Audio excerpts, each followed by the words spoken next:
All right, we're working on the Batmobile again today. We're trimming up the pillars so we can stick the roll bars in. No, we're not going to use the PVC pipe that you see there. We're going to actually use real roll bars. But we had to cut the A pillar down a little bit and trim off the sides of this rear pillar. And we will weld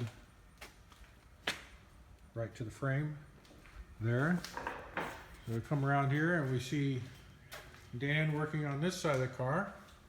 He's got the A pillar already trimmed off and he's just finishing up here the rear pillar. We're going to watch him do a little bit of work and see. Like the lighting.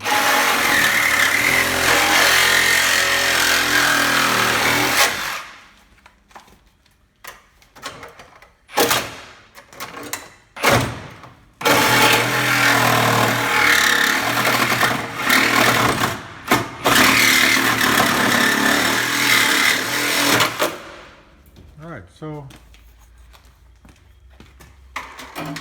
we're making good progress with it.